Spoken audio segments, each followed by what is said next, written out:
Нэг. За бүгдээ сайн байцгаана уу.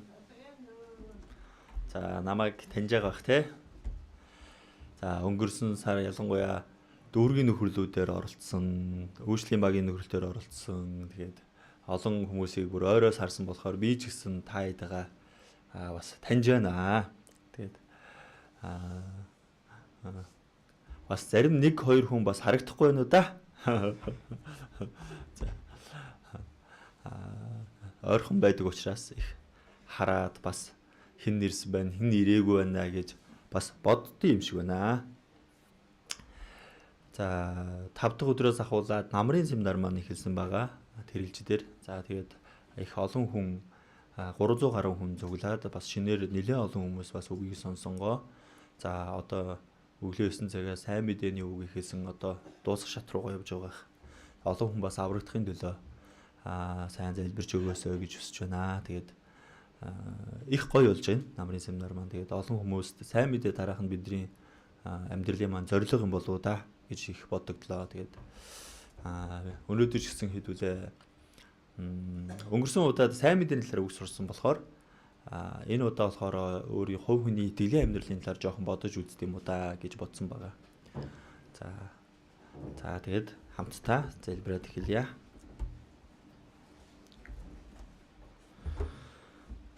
Хайр болоод нэгүслэр дүүрэн эзэн бурхан танд талархлаа. Онцгойлоод бурхан та ахан дүүсийн маань итгэлтэй хамт байж удирдах өгөрөө. Хувь хүн бүр илүү ихээр эзэн таныг ойлгож, эзэн таныг дуурайсан тийм сэтгэлтэй болгож чадхад эзэн та удирдах өгөрөө. Бидний итгэлийн амьдрал илүү бас сайн, илүү хичээнгүйлэн амьдрах тэр мэрэгэн ухаан болоод үгэн альт нү гэж танаас ангуун залбирая. эзэн таны үгнээс хуваалцсангаа өөрийнхөө амьдралыг эргэж хараад өөрийнхөө амьдралаа баг багаар засаж залруулж эзэн таны төлөө хичээнгүйл амьдрдаг тийм амьдралаар амьдруулж өгөхөд эзэн та удирдах өгөөрэй. Өнөөдрийн цагтаа ч гэсэн эзэн та хамт байж удирдах өгөөрэй. Мөн дээрээс нь намрын семинар маань сайн мэдээний үг тунхаглагдаад дуусах гэж байгаа лээ. Үнэхээр бас тэн сууж байгаа хүмүүс баталгаатай аврагдаж үнийг мэдэж чадхад эзэн та удирдах өгөөрэй. Үргэлжлүүлэн зөвлөгөөний цагаар ч гэсэн олон хүмүүс аврагдаж чадхад эзэн та удирдах өгөөрэй. Бүхий л гол залбирлаа танд даатгаад биднийг үргэлж хайрладаг, бидэндээ хамт байдаг. Бидний эзэн Есүс Христийн нэрээр залбирлаа. Амен. За бүгдээ өнөөдөр тооллого 14 дугаар бүлгээс үзнэ. За өнөөдрийн маань гарчиг маань миний зарц Калеб гэдэг. За Калеб гэдэг хүний талаар жоохон бодож үзэхээр тийм цаг байгаа. За 14-ийн 24-ийг би энэ чэнэс уншиж өгье. Харин миний зарц Калеб өөр сүнстэй байж намайг бүрэн дагсан тул түүний орсон тэр нутагт нь ми түүнийг аваачих бөгөөд өр удам нь тэр газрыг эзэмших болно. За. Энэ Калеб гэдэг хүн хуучин гэрэн дээрээс их тодорж гарч ирсэн хүн байгаа. За тэгээд Бурхан Калебыг юу гэж онцолсон бэ гэхээр миний зарц Калеб өөр сүнстэй байж гэж. За энэ өөр орчуулгаас харах юм бол өөр сэтгэлтэй гэж ойлгогдож болно. Бурхныг харахад энэ Калеб гэдэг хүн бусад хүмүүсээс өөр сэтгэлтэй байсан байна. За тэгвэл энэ Калеб гэдэг хүн яг ямар сэтгэлтэй байсан юм болоо? Тэр сэтгэлийн талаар бүгдээр жоохон бодож үзнэ. За Мосе Канаан нутг руу орохоос өмнө 12 туршуул Канаан руу илгээдэг байгаа. Та бүхэн санаж байна уу? За 12 туршуул илгээдэг байгаа. За нөгөө 12 туршуул нь очоод судалгаа хийсэн. За нөгөө нутгийг тандсан байна. За уулархаг байна уу, цөлөрхөг байна уу, үр жимсэгтэй байна уу, тэнд байдаг хүмүүс нь том юм уу, жижиг юм уу, тэ хотууд нь бэхлэгдсэн юм уу, эсвэл ил тал газар юм уу гэж судалж явсан байна. За тэгсэн чинь 12 хүнээс 10 хүн нь базаахгүй мэдээ авчирдаг гэж байна. 12 хүн явуулсан уул нь гэтэл 10 хүн нь базаахгүй мэдээ авчирсан гэж. За 10 хүн нь тэр нутаг Канаан нутгийг судлаад үзсэн чинь тэнд байдаг амьдардаг хүмүүс нь бүр юм том биетэй хүмүүс байд юм байна. Нефилемийн удамынхан байд юм байна гэд. Дээрээс нь хотууд нь бэхлэгдчихсэн бид нар дайраад ороод эзэлгээд хэцүү газар байна.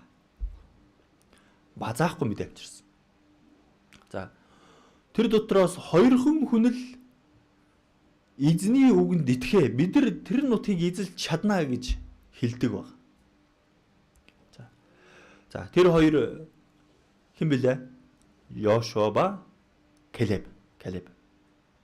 За дээрэс нь энэ үйл явдал 14 дээр гарч байгаа үйл явдал дээр 10 хүн явсан, 12 хүн явсан, 10 нь базаахгүй мэдээ авчирсан, 2 нь эзнийг дагсан гэж гарч ирсэн.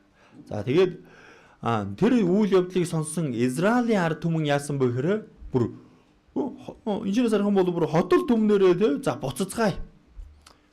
Бид нар энэ Канаан нутгийг эзэлж чадахгүй юм байна. Өөрөөсөө Мосегоос өөр тэргүүлэгч гаргаж ирээд Египт рүү буцъя гэдэг санал гарч ирсэн. За тэгээ Йошуа Калеб хоёр яадгүй гэхээр эзний эсрэг бүх нүгэл үлдээчээ. Энэ газрыг Бурхан бидэрт өгнө гэсэн байхгүй юу? Тэр хоёр тэгж тэмцдэг. За тэгээд эзэн Мосед хэлдэг миний бүтээсэн тэмдгүүдийг харсан атлаа 10 удаа энэ Израилийн ард түмэн эсэргүүцээ. Улаан тэнгисийг хувааснаас хойш Израилийн ард түмэн гараа явсан. Тэрнээс хойш Канаан хүртэл 10 удаа Бурханыг эсэргүүцсэн байна. За бидний дагаад явдаг Бурхан бүтэхгүй байна. Биднийг өсгөж алах гэдэг. Биднийг цангуулж алах гэдэг. Биднийг цүлд бүр орхиод хайжлаа. Одоо Канаан руу очих гэсэн чинь нөгөө Канаанд нь бүр том биетэй хүмүүс байна. Дайчин хүмүүс байна. Хот нь бэглэгдсэн байна. Энэ бурхан ер нь бүтэхгүй гэж ингэж бодоод буцъя гэж бодсон. За. За, тэнгууд бурхан яасан бэ гэхээр бурхан тэднийг шийтгсэн. Тэр 10 хүний шийтгдэг байхгүй. Базаахгүй мэдээ авчирдаг. Дээрээс нь 20 ба түүнээс дээш насныхан хүмүүс цөлд үхнэ гэж хэлсэн. Боддоор 40 жилийн турш явж байгаа дээр цөлд үхдэг шүү дээ.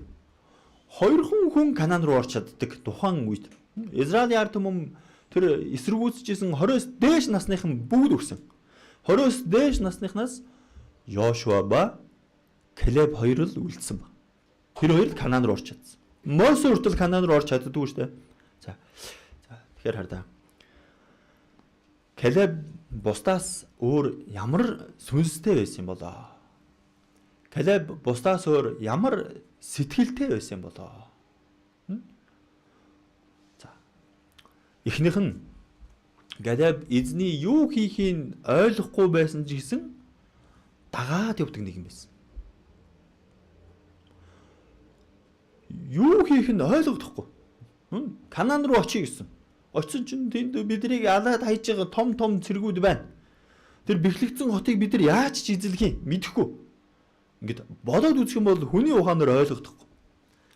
Гэхдээ Калеб яасан бэ гэхээр Канааныг эзэн бидэрт өгнө гэсэн тэр амлалтанд итгэсэн. За, Тооллого 14-ийн 9-дөөс харах юм бол ингэж орж байгаа. За, би энэ чэнэс уншаад үгүй. Зөвхөн эзний эсрэг л бүү тэрсэл. Тэр нутгийн ард олноос бүү. Тэд бидний хоол болно. Хамгаалалт нь тэднээс зайлуулагдсан бөгөөд эзэн бидэнтэй хамт байна. Тэднээс бүү айх тун гэлээ. За, энэ чирээс харах юм бол зөвхөн эзний эсрэг л бүр тэрсэл гэсэн байна. Калеб ямар сэтгэлтэй байсан бэ гэхээр эзэн юу хий? Эзэн юу үйлдэнэ? Эзэн юу бодож байна? Калеб бүрэн дагсан. Хэнийг дагсан бэ? Эзнийг дагсан. Калеб хүмүүсийг дагаагүй. Калеб эзнийг дагсан байхгүй. За, Саул хааныг мэдэн те? Саул хаан хэнийг даглаа? Эзнийг дагаагүй штэ. Ард түмнээ дагсан. Ард түмнээ дагаа авчихсан байхгүй. Хүнд хүндлэгдэх нэр төр. Хүнийг гэсэн тийм сэтгэл нь тодроо гараад ирсэн. Саул хаан эзнийг дагаагүй учраас эзэн хайсан. Гэтэл Калеб яасан бэ? Калеб эзнийг дагсан байхгүй. Тэм учраас эзэн Калебийг хаяагүй. Харин ч энэ чэнэс харах юм бол бүр Калеб миний зарц Калеб өөр сүнстэй байж намайг бүрэн даглаа гэж. Калебийн сэтгэл бурхныг дагдаг байсан. Хэцүү үе байна уу?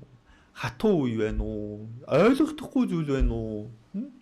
Миний төсөөлөд бүр огт орж ирэхээгүй тэр зүйлийг Калеб яасан бэ гэхээр дагаж явсан. Хардаа. Овог тус бүрээс нэг хүн аваад тагнуулаар илгээсэн. За. Юда овог байна, Рубен овог байна, Ефраим овог байна. Ингээ овог бүр тус бүрээс авсан. За. За, хардаа. Йошуа бол ойлгомжтой. Мосегийн дараах хүнээр тодорцсон байсан шүү дээ. Бүх Мосегийн дайн тулаанд ороод Мосегийн Мосе амрааг байхад майхныхан гадаан зогсоол байжсэн хин бэ? Йошуа Мосег дагаал явж исэн. Моше дараагийн хүнээр сонгогдох үнэхээр тодорхой байсан. За, бодож үзье. 12 хүн Канаан руу очисон. Уул нь 11 хүн эсэргүүцэж болно. Йошуа ганцаархан эзнийг дагаж болно. Гэтэл Йошуатай хамт хэн байсан бэ гэхээр Калеб байсан. Калеб эзнийг ажигладаг байсан. За, хардаа.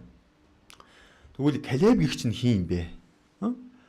Энэ Калеб гэдэг хүн уг үндсэндээ Юда овгоос сонгогдоод Канаан руу очиж байгаа нэг төлөөлөгч нь. Тэгсэн чинь энэ Калеб гэдэг хүн чинь өөрөө Израиль хүн биш байхгүй. Тэгсэн бүртлээ Юда овгоос сонгогдоод Юда овгоос хин дуртайг нь алив чи яваад ирээ гэх болов. Үгүй шүү дээ. Бидрийг манлайлаа тэргүүлэх тийм итгэлтэй хүнийг л явуулна. Тэгсэн чинь нөгөө Калебийн судлаад үзсэн чинь Израиль хүн биш. За. Энэ эхлэл 36 дугаар бүлэг рүү очие. За би энэ чэнэс хараад үгүй. Эхлэл 36-аас харах юм бол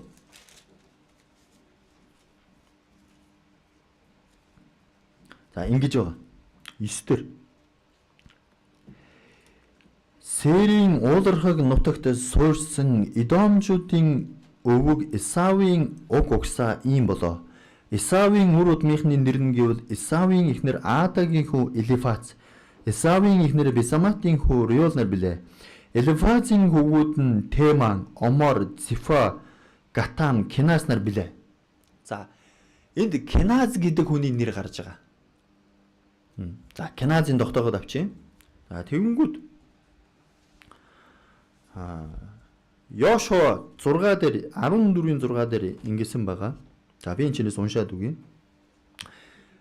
Йошуа 14-ийн 6.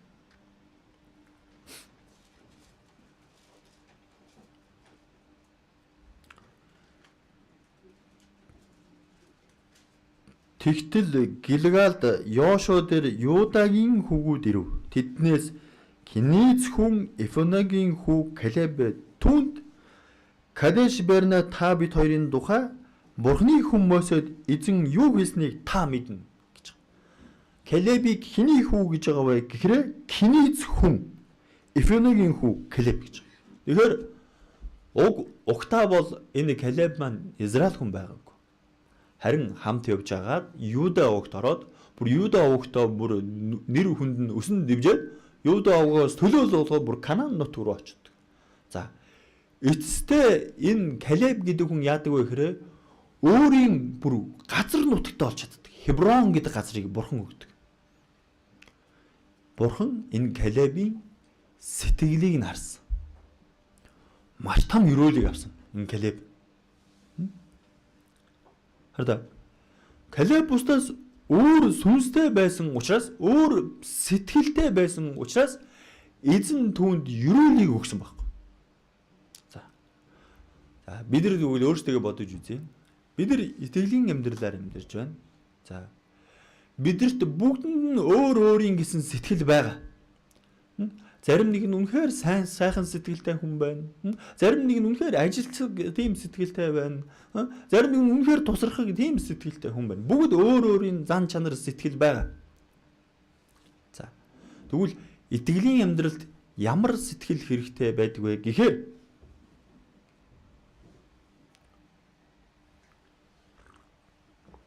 Калебийн сэтгэл хэрэгтэй. За, Калебийн сэтгэлийг судлахын тулд Еврей 3 руу очие.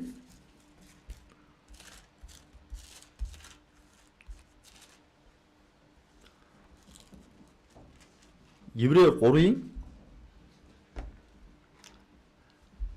за 8 дээр ингэж байгаа. Цүлдэх сорилтын өдрийн тэрслэлдэх шиг зүрхэм бүү хатууруул. За 10 дээр нь ингэж байгаа. Тиймд би тэр үеийнхэн дуурлаж тэд зүрхэндээ үргэлж тойролддог. Тэд замуудыг минь мэдсэнгүй гэсэ. За энэ юу вэ? Израильчуудын итгэлгүй байдлыг хэлж байна. За хоёр зүйлийг анхаарах хэрэгтэй. Энэ Калебийн баримталж ирсэн хоёр зүйл нь бодоод байх юм бол яг энэ хоёр. Эхнийх нь энэ дээрээс харах юм бол зүрхэм бүү хатууруул гэсэн байна. Энэ Израильчууд цөөлд 40 жилийн турш явж байхдаа өөрийнхөө зүрхийг үнэхээр хатууруулчихсан. жинхэнэ бурхан байна гэд баахан тэмдэг үзүүлж байгаа. Бүр 10 удаа тэмдэг гайхамшигтай зүйлийг харуулж байгаа. Тэгэхэд л за энэ бурханыг дагах юм бол өлсөж үгэх юм байна. Энэ бурханыг дагах юм бол цангаж үхэх юм байна. Энэ бурханыг дагах юм бол бүр Канаан нутагчгүй болох юм байна. Зүрх нь хатуу болчихсон. Хоёр тун Калеб юуг сайн хийсэн бэ гэхээр баримтлагдаг Калебийн хоёр дахь баримтлагдаг зүйл нь эзний замыг ажигладаг байсан. Эзэн намайг ямар замаар явуулмаар байгаа юм бол? Эзэн намайг энэ замаар явуулахыг хүсэж байна уу? Эсвэл энэ замаар явуулахыг хүсэж байна уу? Калеб ажигладаг байсан. Энэ чэнэс харах юм бол эдний израильчуудын чадахгүй зүйл нь юу байсан бэ гэхээр тэд замуудыг минь мэдсэнгүй гэсэн. Эзний зам гэж байгаа. Эзний замууд гэж байна. Хүн болгонд таарсан өөр өөрийн зам байна. Эзний бэлдсэн. Тэр замыг ажиглаад Калеб шиг явах юм бол ерөөлийг авдаг байхгүй. Калеб эзний замыг ажигласан. За. Дэд тул 8 руу очие.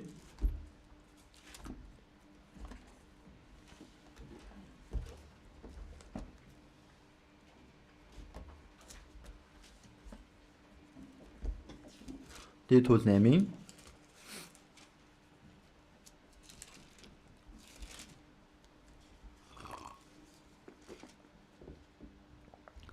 за 5 6 за 5-ыг эхлээд уншия. Би уншаад үгүй. Эцэг хүн хүүгээ хүмүүжүүлдэг шиг эзэн бурхан чинь чамайг сахилгажуулж байсныг зүрхээрээ ухаар. За, Еврей 3 дугаар бүлгээс харах юм бол зүрхэн бүү хатууруул гэж хэлсэн тий. Тэгвэл энэ зүрхээ хатууруулахгүй тулд яах ёстой вэ гэхээр эзэн бурхан чинь чамайг сахилгажуулж байсныг зүрхээрээ ухаар. Хүн яагаад зүрх нь хатуурчдаг вэ? Сахилгажуулт гэдгээ ойлгохгүй яваад байвал зүрх нь хатуурна. Израилийн ард түмэн олон сахилгажуулт авч ирсэн. Алтан Мөсө тэр 70 улаан тэнгисийг хуугаад гараа яваад төр дудалгүй тэд алтан дугуйл бүтээчихсэн байхгүй. Бурхан хиймэл бурханыг бүтээчихсэн. За тэр үйл явдлаас олж 3000 хүн үхдэг. За энэ сахилгажуулалт. За үхээгүй хүмүүс зөндөө үлдсэн шүү дээ. Тийм биз? Тэр хүмүүс тэгвэл хараад юу гэж бодох байсан бэ? Би эзний замыг дагахгүй бол сахилгажуулагдах юм байна гэдгээ бодож авах ёстой байсан. За тэгвэл тэр дундаас хэн хамгийн сайн бодож чадсан юм шиг байна? Калеб. Тийм бооз. Калеб сахилгажуултыг хараад энэ зүйл надад ч ирэх боломжтой юм байна гэд ойлгочихсон. Тэгэхээр Калебийн тэр зүрх сэтгэл юу байсан бэ гэхээр эзнээс имээдэг байсан. Эзнээс айдаг байсан. Тийм учраас хардаа Калеб 45 жилийн турш Канаан руу орох хүртлээр эзнийг дагсан. Энэ улаан тэнгисээс гарахад Калеб 40 настай байсан. Канаан руу орохдоо 85-тай өвөө. 45 жилийн турш эзнийг дагсан. 45 жилийн турш сахилгажуулгахдаа эзнээс имээс айс. Бүр улам эзэн рүү ойрцсон. За. Бодож үзье.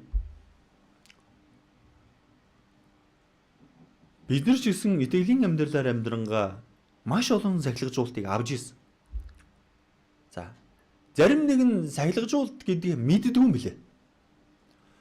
Зарим нэг нь бол бүр жижигхэн юмыг ойлгоод за би яг тэгсэн учраас намайг тэгж сахилгажуулсан байна. Мэдчихдэг. Зарим нэг нь бол бүр тоод өчгөө. Тэгж л байдیں۔ Ингэж л байдیں۔ За. Би нэг хүнтэй нөхөрлөж исэн чинь би сахилгажуулт аваагүй ш тэл гэдэг. Надад бол буухаараа гайгүй буучтэй гэл. Тэгэл нөгөө гимээ мэдээд байхад л нөгөө гимээ хийгээл нөгөө тэ муу зуршлан байгаад нэгсэн бүртлөө ингээл сахилгажуулд айгүй хөнгөн орж ирдэг байгаа нь тоодгүй юм шиг. Тэгэхээр би тэгж хэлсэн. Сахилгажуулд гэдэг чинь зөвхөн өөр дээр чинь ирэх алба. Үр хүүхдүүд дээр чинь ирнэ. Гэр бүлийн хайртай хүнд чинь ирнэ. Эд хөрөнгөн дээр ирнэ. Өвчин зовлонгоор ирнэ. Иргэн тойрондоо ажиглалтаа.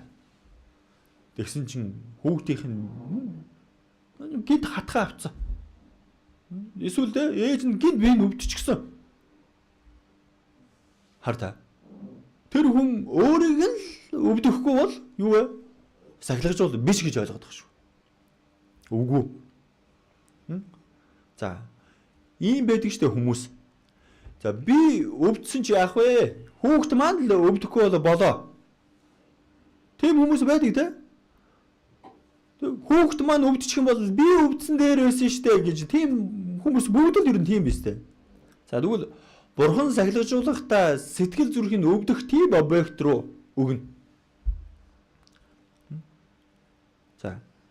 Нэг бизнес эрхэлдэг хүн байсан байна. Ажил төрөл нь сайн амжилттай явж байсан. Тэгсэн чинь тэр нэг тоног төхөөрөмжийнх нь нэг юм шатцсан. Пүс гээл гинт юу ч болоогүй байна. Тэгсэн чинь тэр хүн ухаарад яана би сүүлийн үед нэрээ Библийг уншихгүй байсан штэ. Би сүүлийн үед залбирхлаа нэг л халтуурны залбираад байсан штэ. Би уулын сүмдээ гайгүй явж байгаа гэхдээ бас сэтгэл зүрх маань дутуул байна даа гэд өөрийгөө олоод арчиж байгаа.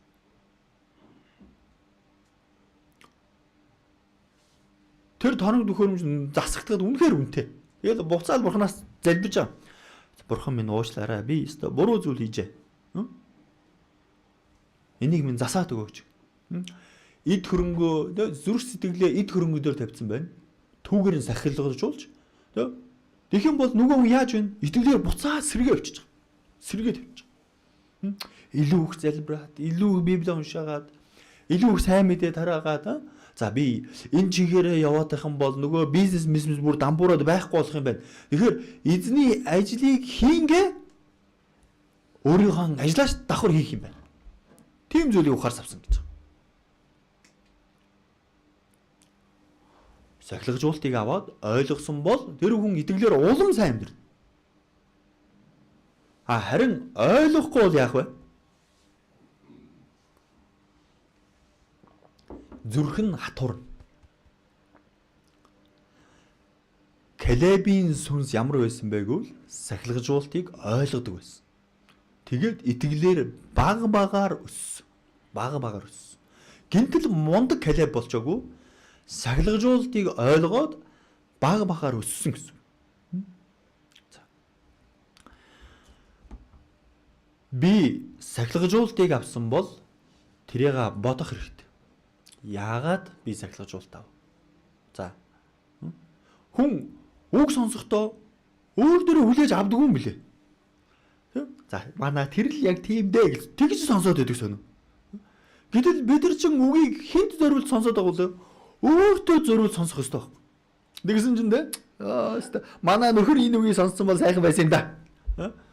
Манай эхнэр энэ үгийг сонссон бол сайхан байсан юм да. За тэр дорж байгаа одоо нэг сахилжуулт аваатаа энийг сонссон бол сайхан да гэлээ.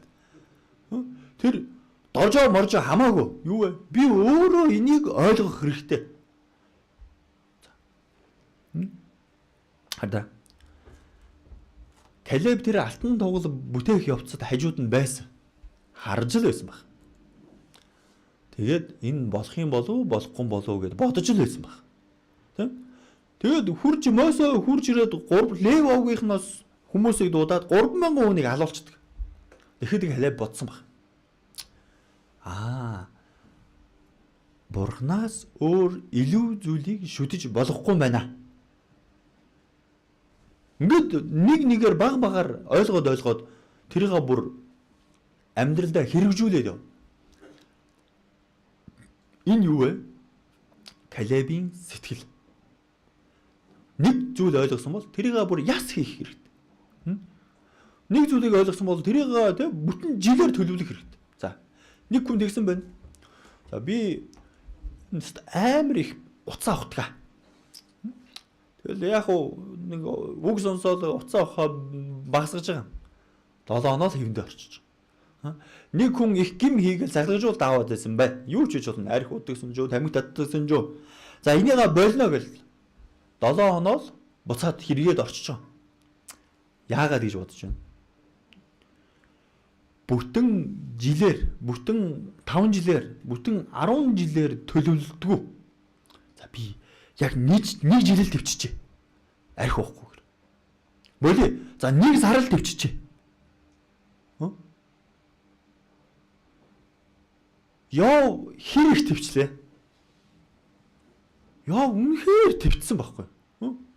За боли. Тэр мал те 3000 тэмээчгийн 500 илжигчгийн мал эд хөрөнгүүд нь боли бүгд сүрсэн мөрт байсан бүх эд хөрөнгө нь сүрсэн. Тэрийг за бид нар дэвчиж чадъя. Өөрийнхөө бүх байраа алдлаа, бүх юм алдлаа ингээд ганцаархнаа би их нэртэйг ойлгохнаа ингээд бүр гудамжинд хөл нүцгэн гарлаа. За тэрийг төвчий. Өөр хүүхэд маань өгөхөд төвчиж чадах болов уу? Ёо 10 хүүхэд өгсөн шүү дээ. Гэтэл бид нар нэг арх уухыг нэг сар төвчий. Энэ амархан болов харьцуулах юм бол амархан. Тамхи татахыг 1 сар төвчий. Харьцуулах юм бол амархан. 1 сар төвцсөн хүн 2 сар төвчиж чадах болов? Чадна. 2 сар төвцсөн хүн 4 сар төвчиж чадах болов? Чадна. 10 жил төвчиж чадах болов? Чадна.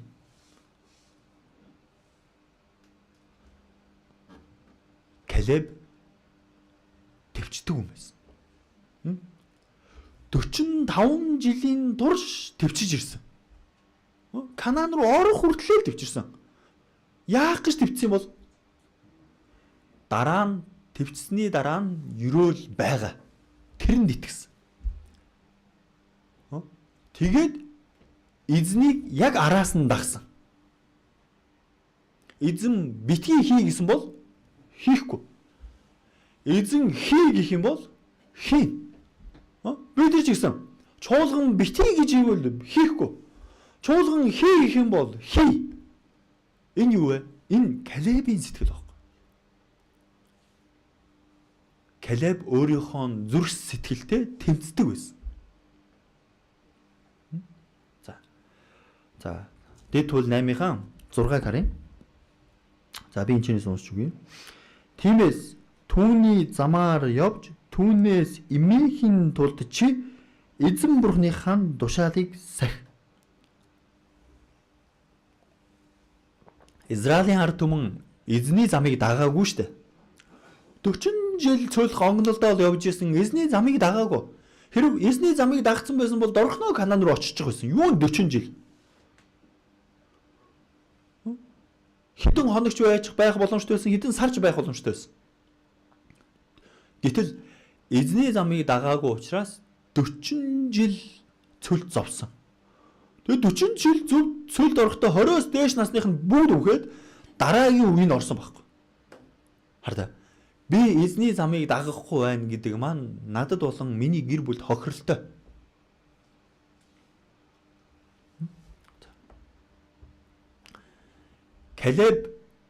Калебийн сэтгэл яадаг байсан бэ гэвэл яг тэр эзний замыг ажигладаг байсан. Ажигладаг. Эзэн намайг ямар замаар явуулахыг хүсэж байна? Тэр замаар нь явъя гэж шийдсэн. Эзэн намайг гим нүгэлгүй ариун замаар дагуулахыг хүсэж байна. Тэр замаар нь би явж байж л өрөөл яв.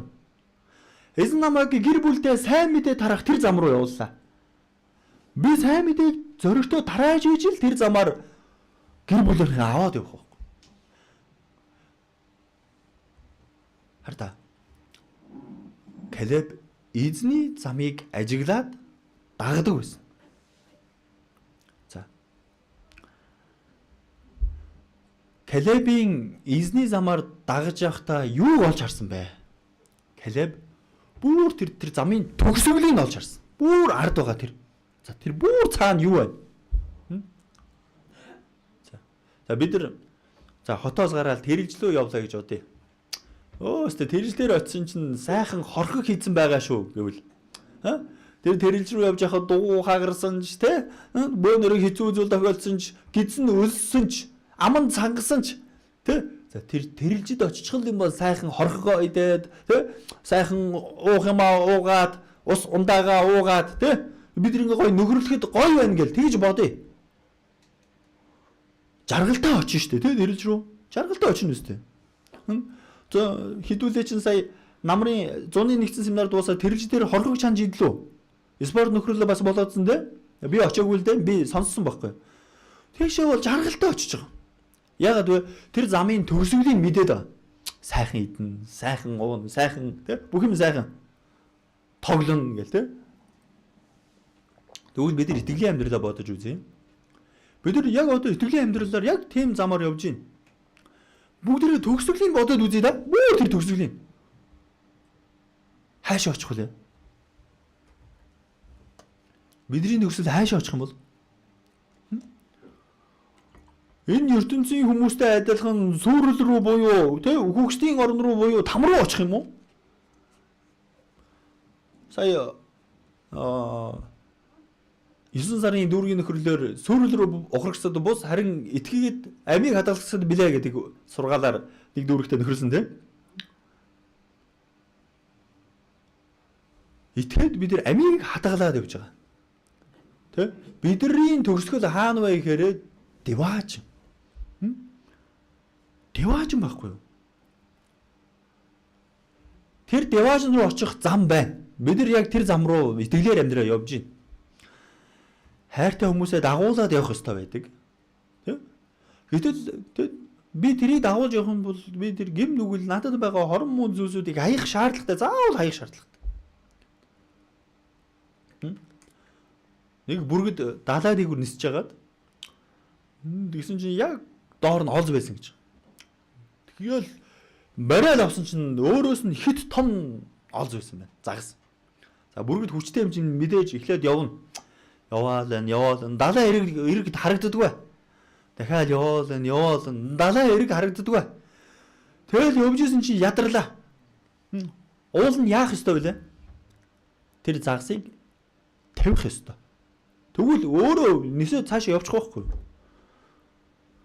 Тавихгүй шунлаасаа олоод хамт өгч байгаа. Далайд. Бид нар итгэлийн амьдралаар явж л байна. Бид нар сайн мэдээ тараагаад явж л байна. Гэтэл надад бас шунал байна. Надад бас гин байна. Тэрийг тавихгүй л бол би деваачнд очиход хайртай хүмүүстэйгээ хамт очиход бэрх. Бурхан бол шударгын бурхан. За тэгвэл бид нар өөрсдөө бодъё. Бид нар ямар замыг хараад явж байна вэ? Калеб шиг эзний өгөх төгсгөл өгөх өрөөлийг хараад явж байна уу? Эсвэл яг одоо надад тулгамдаад байгаа хэцүү зүйлийг хараад явж байна уу? Яг одоо надад юу дутагдж байна? Зарим нь ямар ч завгүй ажил хийгээд. Бүр ямар ч зав. Амьдрахын төлөө ажиллаж байна гэдэг. Хардаа. Бид нар чинь Христэд итгэсэн итгэгч хүмүүс байхгүй юу? Бид нар чинь Христ итгээд мөнх амьтаа болсон энэ ертөнцийн ямар ч баян хүнтэй харьцуулшгүй нэгэн уулна. Тэгсэн мөртлөө нөгөө ертөнцийн хүн баян байгаад байдаг. Би адилхан баян болох гээд ажиллаад бай. Тэг сүмдээ явж чадахгүй. Энэ маань би Калебийн сэтгэлийг хадгалаагүй. Би нөгөө Израиль хүмүүстэй л нөгөө 12 хүнээс 10 хүн байсан шүү дээ. Тэр хүмүүстэй л адилхан байна гэсэн. За сая зөвлөгөө өгж байгаа нэг хүүхдтэй нөхөрсөн. Надаас ингэж асуусан. Эцэг их маань намайг ажиллаа хий, карьераа хий гэсэн агуулгатай зүйл хийсэн. Залуу хүүхэд. За тэгээд би итгэлийн амьдралаараа амьдраад явж байгаа. Дээрээс нь би ажиллаа хийж байгаа. Ажил хиймээр байна. Ер нь карьераа ингэж бүр дээшлүүлж зүтгэж болох уу? Тэгээ сайхан амьдарч болох уу? Болох болов уу, болохгүй болов уу?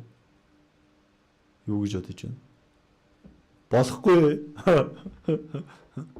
Болно штэ. Болно. Гэхдээ гол үндсэн зүйлийг би зааж өгсөн. Юу вэ гэхээр эхлээд би итгэлийн амьдралаараа үндсэн зүйлээ сайн хийж сурах хэрэгтэй. Би энэ дүүргийн үйлчлэлийг авсан бол дүүргийнхэн ахын дүүстэй холбогдоод, уцтаад, халамжлаад, дуудаад ингээд энэ ажлыг ямар ч ажил хийсэн энэ ажлаа хайж чадхааргүйгээр өөрийгөө тийм болгох хэрэгтэй.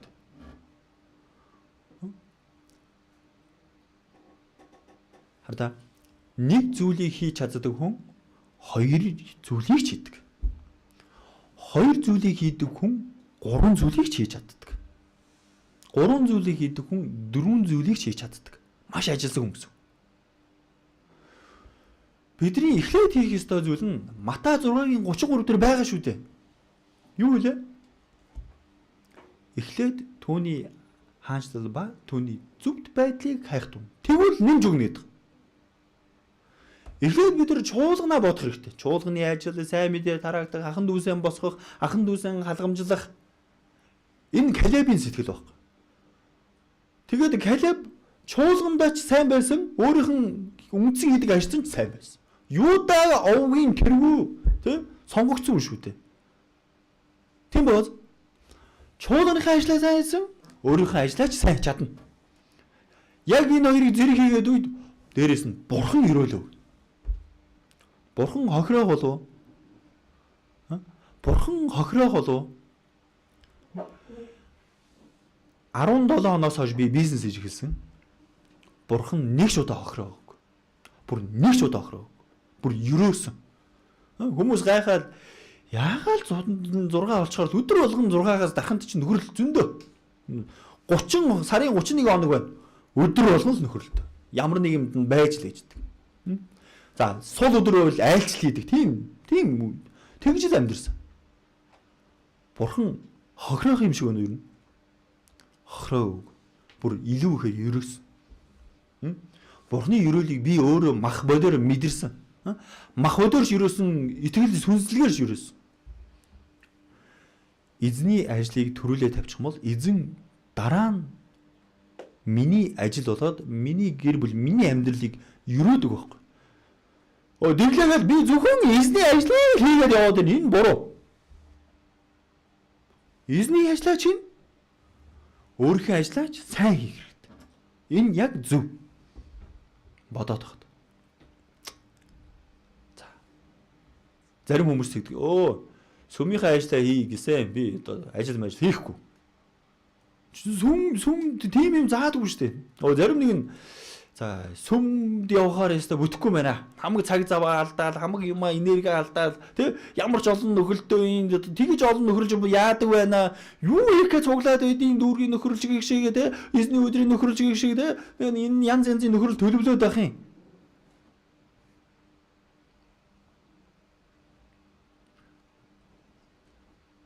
Тэр хүний ажил сайжирч болно. Сүмээ хаяад ажиллаа хийгээ сайжирч болно. Юуг хараагүй байна? Төгсгөлийн хараагүй. Калеб эзний замын төгсгөлийг харж чадсан.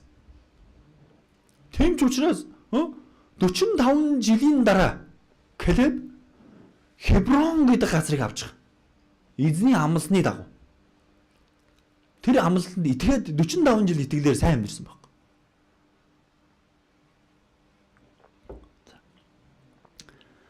Эзний зам гэж ямар замыг хэлж байна вэ? За. Юда ном руу очие.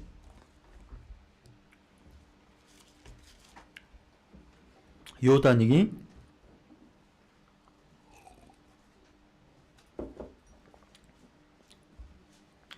11. За, энэ дээр ингэсэн байна. Товч энэ эхний хэсгийг уншия. Тэд золгүй. Учир нь тэд Каины замаар явж гэж. Хэний замаар гэсэн бэ? Каины зам. Каины зам гэж ямар замыг хэлээд байгаа юм бол? Каин гэж юу хэн бэлээ? Тэр хойно хэлээд байна те. Дүүгээ цохиж алдаг те. За тэгвэл тэр хэсэг рүү очие. Эхлэл 4.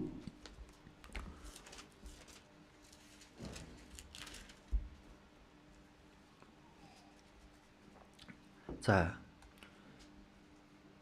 Каиныг харах юм бол Каин дүүгээ зохиж алдаг те бидний мэддгээр. За зохиж алсны дараа юу болдог вэ гэхээр Каин 16 дээр ингэж байгаа. 4:16.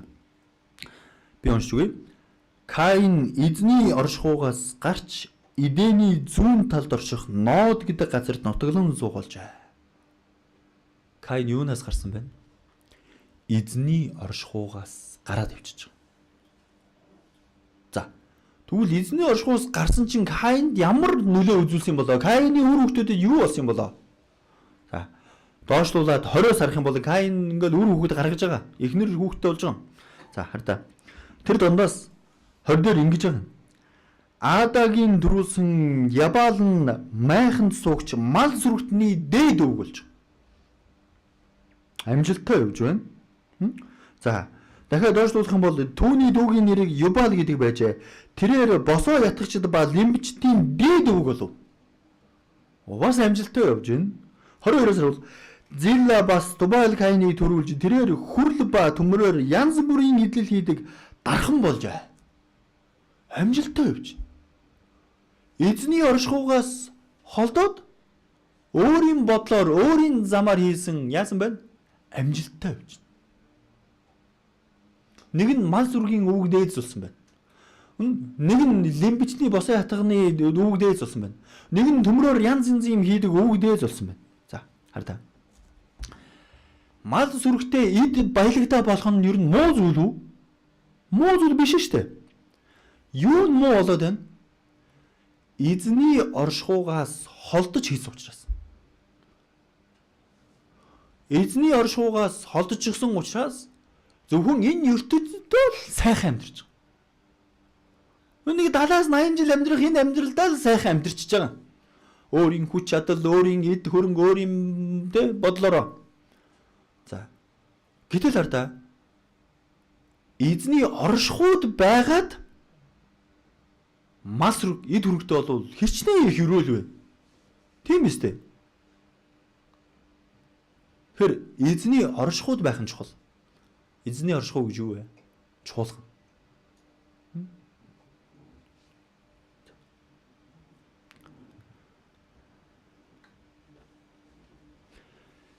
За, хараа. Калеб ямар хүн байсан бэ гэхээр бүр яг эзний оршихуйд эзнийг дагаад явдаг хүн байсан. Калеб сүйдтэй эд хөрөнгө байгаагүй.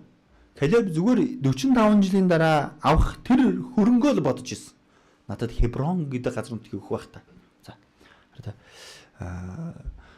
Яг одоо идэх хоолныхон төлөө эзний оршихуйг орхиж байгаа хүмүүс байна. Яг одоо сайхан тухтай амьдрахын төлөө эзний оршихуйг орхидог хүмүүс байна. За. Дээрээс нь босоо ятаг лимбичдийн дээд болсон гэсэн шүү дээ. Тэ? Энэ юу хэлээд байна? Аз жаргалтай хөгжилтэй амьдрмаар байна шүү дээ. Сүмд яваад ахар чинь хөгжилтэй биш байна шүү дээ. Үг сонсохын, нөхөрлөхийн, магтан дундуулахын чинээс ямар хөгжил байна? Бид нар хөдөл тогломоор байна. Бид нар сайхан тэ зугаацмаар байна. Бид нар хин тэрнгөөр явж сэтгэлээ баясгамаар байна, зугаалмаар байна гэл. Босоо ятаг лимчдийн өвгдээд шиг ийм хүмүүс байна. Эзний оршихугаас холдоод хөгжилтэй амьдрэх юм бол тэр бодоод үзэх юм бол зовлон, гуниг, харуусал. Хараа. Хэдэн хүн нийлэл архиугаал сайхан дуулаад ингээд явдаг хүмүүс байдаг үстэй. Тухайн үедээ сайхан тэгснэ зодтолтоод явчихдаг тий. Хэрүүлээгээд явчихдаг тий. Эн чин аз жаргал биш байхгүй юу? Эзэн дотор байгаа маань өөрөө тэр чигээрээ нэгүсэл, тэр чигээрээ аз жаргал. Ямар их нэгүсээр амьдарч байна вэ? Бид нар чинь эзэн дотор байгаа даахгүй. Эзний дотор. Бурхны дотор. Гурав дахь нь яалаа? Төмрөөр янз янз юм хийж байгаа. Тав тухтай амьдралыг хайж. Бид нар яадаг вүлээ? Дөрөөрөө байр хоёр жорлон.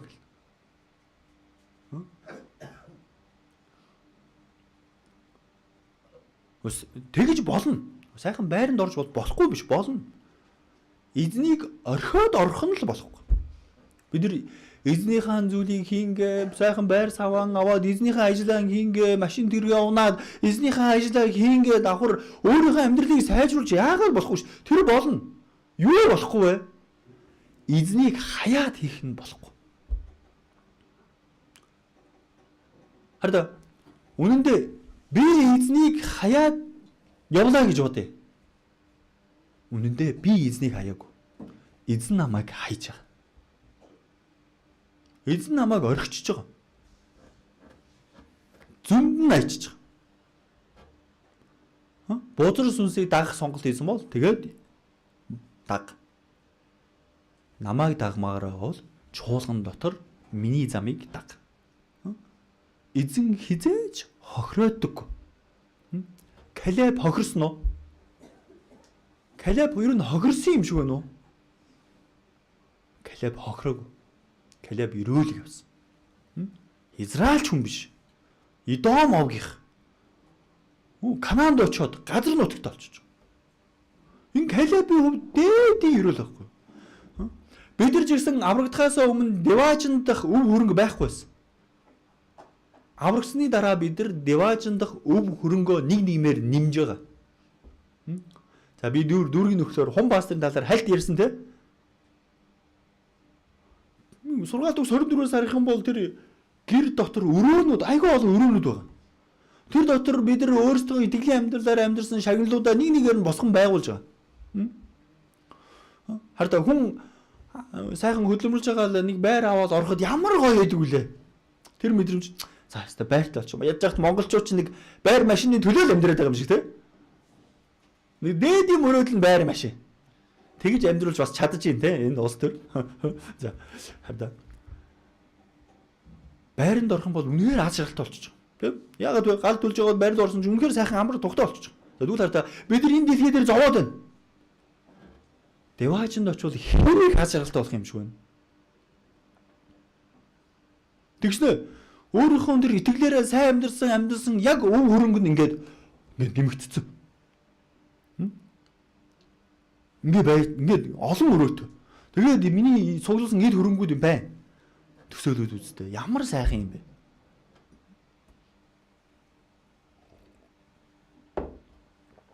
За. Яавал илүү сайхан амьдрах уу? Яавал их мөнгө олох уу? Яавал тухтай орчинд байх уу? Яавал амьдралыг сайхан болгох уу? Энийг бити бодорой. Бодож болно. Гэхдээ оронд нь ингэж бодорой. Яавал чуулганы аханд үсээ нэмэх үү? Яавал дүүргийн хүмүүсээ олон болгох уу? Яавал шинэ хүн сайн мэдээ тараах уу? Яавал нөхрөлтдөө цагтаа амжиж ордог болох уу? Тэгснийхаа дараа би яавал илүү сайн ажиллаа, өөрийнхөө ажлаа хийж яавал илүү амьдралаа сайжруулах вэ? Бодлоо байрын солих хэрэгтэй. Бурханд итгэхээр бид бурханд итгэж байгаа шүү дээ. Бурханд итгэж байгаа. Тэгэхээр эхлээд бурханы ажлыг хийх нь чухал байхгүй юу да? Чухал. Бүх өөрийнхөө бүх ажлаа хаяад эзний ажлыг хийгээд байгаа юм биш. Эзний өгсөн ажлыг хийнгээ өөрийнхөө ажлыг үнэхээр сайнаар хий. Чадна. Харин энэ төв шуулганд зөндөө тийм хүмүүс байгаа өстой. Та нарын дунд ч гэсэн зөндөө тийм хүмүүс байгаа өстой. Өөрийнхөө ажлыг хийнгээ итгэлээр сайн амьдарч байгаа хүмүүс байна. Бурхан ерөөчж байгаа. Ерөөл заавал мах бодор байх ёстой юм уу? Үгүй шүү дээ. Би өвчин зовлонгүй байна уу? Дээдийн ерөөл. Хүүхэд маань эрүү саруул байна уу? Дээдийн ерөөл. Би мөнгөгүй байсан ч амьдрч чадна үстэй. Бодлоо сольчих юм бол Калебийн сэтгэлийг авчих юм бол Бурхан өрөөч. Нэг зүйл дээр хэрэгэлцээд идэг. Яаж сүмд ингэж их цуглаад явнгаа ажиллаа хийх юм бэ, гэр бүлөө зохицуулах юм бэ гэж энийг ойлгодог уу? Яг л нөгөө Канаан руу очсон чинь том цэргүүд те энэ бэхлэгдсэн хотууд ингээд энийг дайрж эзлэх нь хэцүү. Тэгээд 10 нь эсэргүүцдэг. Болохгүй юм байна, бүтэхгүй юм байна, хойшлыг. За тэр 10 хүн яагаад болохгүй бүтэхгүй гэсэн бол үнэндээ тэр цэргүүдээс айсан болов? Үнэндээ тэр бэхлэгдсэн хотоос айсан болов? Үнэндээ те хэцүү байсан болоход гэсэн болов? Тэр 10 хүнийг сайн бодоод үзэх юм бол өөрийнхөө тав тухтай байдалтай сэтгэл нь ханчихсан. Яг байгаа байдалтай сэтгэл нь ханчихсан. Заавал тийшээ явж дай хийж яах юм? Энд ч нэ болж л амьдрал болж л байна шүү дээ. Заавал тэр бэглэгцэн цайзыг эзлэхгээл дайраад явж яад. Энд ч нэ тав тухтай сайхан л байна шүү дээ. За бид нар бас тэгдэг те. Заавал тэр дүүргийн хүн дээр айшлах алавтай юм уу? Тэгэл уцаар ярьдаг сонж мессеж өөр хүрээд ирж болно шүү дээ. Заавал энэ хүмүүстэй нөхөрлөх ёстой юм уу те? Заавал сайн мэдээ тарах гээд гадуур явах ёстой юм уу? Заавал хамаатан саданда хоол авч өгөө сайн мэдээ тарах ёстой юм уу? Заавал итгэлийн амьдралаар тгийж хичээж амьдрах хэрэгтэй юм уу? Хараа. Тав тухай хараад үлдчих юм бол юу вэ? Яах юм шиг вэ? Ерөөлийг авч чадахгүй. Калебийн сэтгэл ямар байсан бол Калеб тэр 10 хүнээ дагаад 5 тухай хангаад нэрээ хэцүү байна гэж хэлж болох байсан. Гэтэл Калеб яасан бэ? Эзэн бидний гарт өгсөн байна. Бид нар дайрах хэрэгтэй. Бид нар эзэн амласан шүү дээ. Калебийн зүрх сэтгэл тийм байсан баг. Хараа бидний дунд ч гэсэн тийм хүн байдаг те.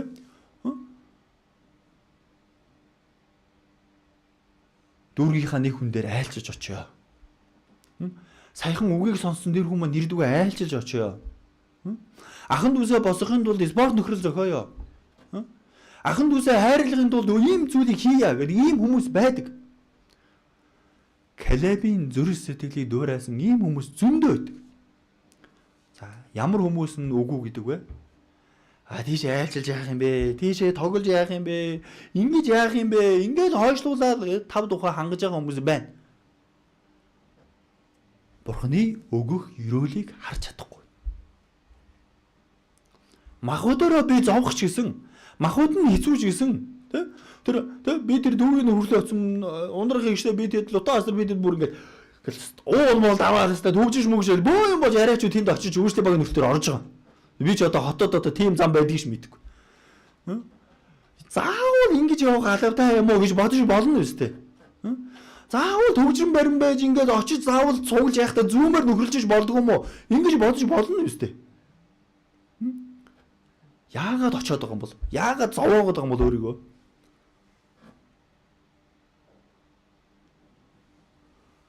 Эзний өгөх ёроол байгаа. Чуулган хийл хийсэн бол араас нь дагаал хийчих. За би одоо энд төв чуулган дээр 6 сараас хойш байна. Маш их юм сурч байна. Маш их юм сурч байна. Энэ булгаан номлогч нэ одоо Улуудаа пастор, шинээрсэн пастор, Юхан пастор ингээд ахын дүүс ингээд маш олон хүмүүс байна. Маш олон хүмүүсээс маш их зүйлийг сурч байна. Энэ дотор Калеб шиг сэтгэлтэй хүмүүс бодоод үзэх юм бол бас цөөх юм шиг. Бидний дотор ч гэсэн Калеб шиг сэтгэлтэй хүн бодоод үзэх юм бол цөөх юм шиг. Израильчууд гэсэн харсан 12 хүнээс 2хан л эзнийг дагсан шүү дээ. Гэхдээ заавал тийм байх ёстой юм уу? Үгүй шүү дээ. Эзнийг бүгдээрээ дагаж болно. Канааныг эзлэхэд хамгийн түрүүнд Ирохо цайзыг эзлэхэд орсон шүү дээ. Бүгд бүхлээрээ эзнийг дуулууртаа дагаад орсон баг. Тэгээ тэр цайзыг нураач чадсан.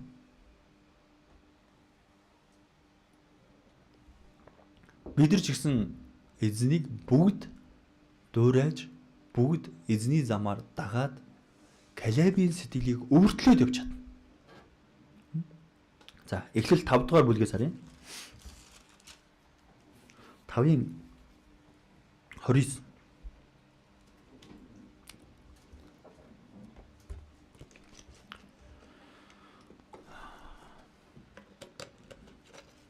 За уншиж үгэй. Ламех 182 настайдаа хүү төрүүлжээ. 5:29. Би буруу уншиж.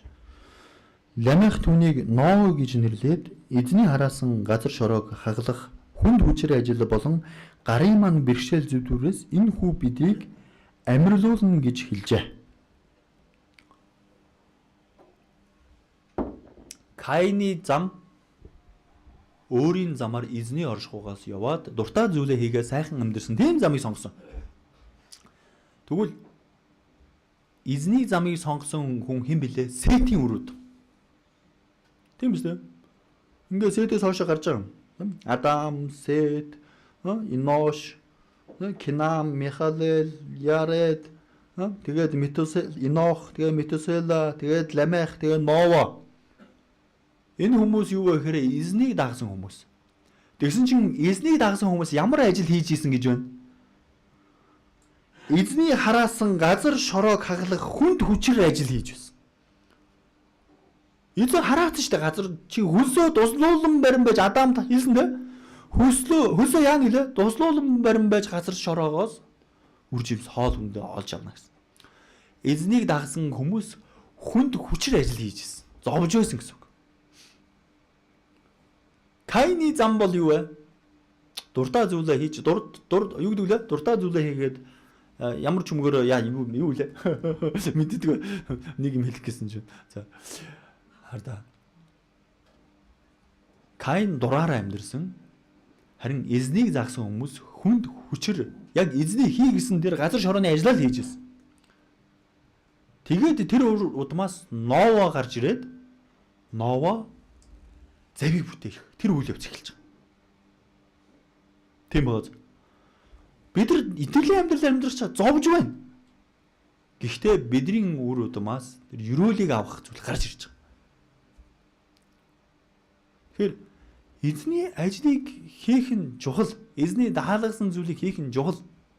Эцэст нь ерөөл угаасаа байгаа. Бид нар бүгд мэдж байгаа. Гэхдээ бид нар жоохон мартаал явждаг. Мартаад амьдэрдэг.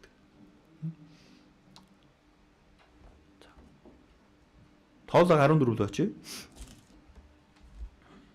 14-ийн 10. За би уншиж үгэй. Харин даяар олон түмэн тэднийг чулуугаар шидгэж гисгээж байлаа. За энэ хүртэл. Яаж юм вэ гэхээр Калеб Йошуа 2 тэ юу вэ? Кананыг эзэлж чадна штэ гэл тэгэж эзнийг дагаач гэж хэлсэн байна. Тэгсэн чинь ард түмнээс ирсэн хариу үйлдэл юу вэ гэхээр тэднийг чулуугаар шид гэсэн. Израилийн ард түмэн яагаад тэр хоёрыг чулуугаар шидэж алах гэж байсан бэ? Яагаад бол өөрөөр амьдрах гээд байсан. Бусдаас арай өөр амьдраад байсан. Калебыг харах юм бол өөрөөр амьдраад байгаа байхгүй юу? Эзнийг дагаад амьдрна гэдэг маань өөрөөр амьдрахыг хэлж байгаа. Бид нар өөрөөр амьдрах амьдралыг сонгосон хүмүүс. Яагаад вэ? Эзний өгөх өрөөлийг бодонгоо. Бид нар бусдаас өөр байх зайлшгүй шаардлагатай. Өөр байгаа шалтгаан маань юу вэ? Эзэн зааж өгсөн тэр замаар дагах нь намайг өөр харагдуулаад байгаа. ертөнцийн хүмүүс та үүдийг хараад тэгж гинөө. Яагаад сүмдээ яваад ээ? Яагаад энэ хардаа илүү цаг ажиллаад болно, илүү мөнгө олсон бол сайхан да.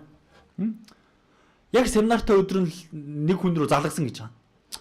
За 7 хоногийн чинь хөлсийг өгөө. Газ энэ ажлыг амжуулаад өгч. 2хан цаг хийж. 7 хоногийн цалин штэ. Үгүй гэсэн гэж. Гайхаад нөгөө нь юу? Ямар сони? Чи байхгүйсэн чи би өөр хүн олоо хийж штэ гэсэн чинь. Тэг өөр хүнээ олоо хийж. Гайхаад оцсон гэж. Тэгэхээр тэр хүн юуны төлөө амьдраад байна? Мөнгөний төлөө амьдраад байна. Үгүй. Итгэлээ сахих тэр амьдралаа амьдрж байна. Бодоод үзэх юм бол 2хан цагийн дотор 7 өдрийн ажлыг авах мөнгө нь ашигтай.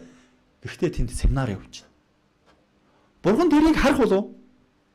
Харж байгаа. Бурхан тэр хүний сэтгэлийг харах болов? Харж байгаа.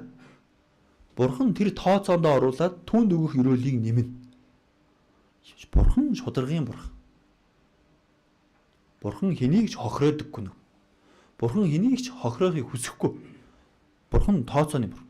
За. 1-р Коринт 16-аар очие. 1-р Коринт 16.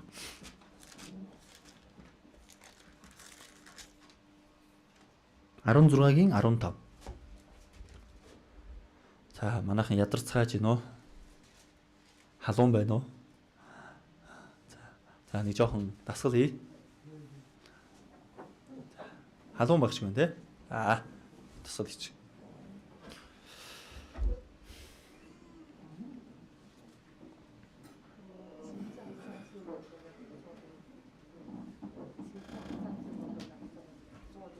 Синсээ асуусан болов гинэ.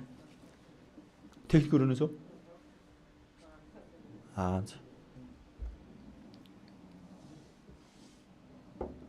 За гоё чилээ гаргачих. За. Нэг семинар хийж байгаа юм шиг л болоод байна уу? За.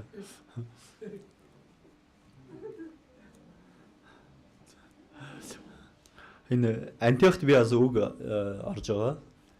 Манай шинэ оюутнууд хагас өдрийнхөө орой их ундаж чадахгүй байх шиг байна. Эхний нэг 3-4 удаа ороход бол өстой нүдэнд ингээл амар сонсчихсон баг. 4-р, 5-р, 6-р тэр бүр ингээл шүнжэнгөө юм хийгээд тах шиг байна. Чаавас. Хагас өдрөөр. Тэгэл өглөө үгээ сонсон, өдөр эсний өдрөөс сонсон, дуусангуудаа Антиох гээд орж ирэл яг тэр Антиохын цаг дээр л офтороо ингээл. Тэгээд би бүр сүулдэ аргаа орол. За би ингээд үг заах үнэхээр хэцүү болоод байна. Тэр шинээр Антиохын үгийг сонсож байгаа хүмүүс үнэхээр хэцүү болоод эсвэл би муу заагаад байна. Тэ?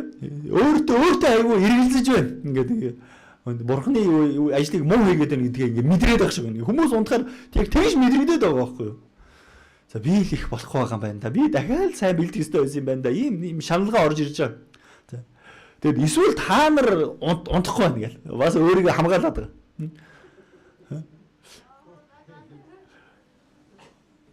Яаж утсан би өөрөө сайн бэлдэх ёстой юм шиг. Үнэхээр бэлдэж хичээж байгаа. Үнэхээр хичээж байгаа. Тэгээд ямар ч байсан. Та эдийг бол хэлээгүй шүү дээ. Манай Антиохын хүүхдүүд энэ хагас өдөр унтахгүй байх шүү. Эрт унтах ёстой юм шиг. Бодоод үзэх юм бол хүн уул нь ямар ч ядарсан байсан ингээд ямар ч үгийн цагаар унтахгүй байх арга байдаг. Би ч гэсэн шөнийн 3-4 унтчаал эзний өдөр ингээл үргэлжлүүлэл үгээ сонсоол ингээл өглөө үгээ ороод өдөр нь үгээ сонсоол Антиохын үгээ сонсоол үргэлжлүүлэл тэр дарханд чинь үүшлийн багийн нөхрөлгээл бүтэн өдөр чинь ингээл сонсох хуваар байна. Шөнө 3-4 хүртэл тэгэл унтаагүй бас үгээ бэлдсэн цагууд ч байна.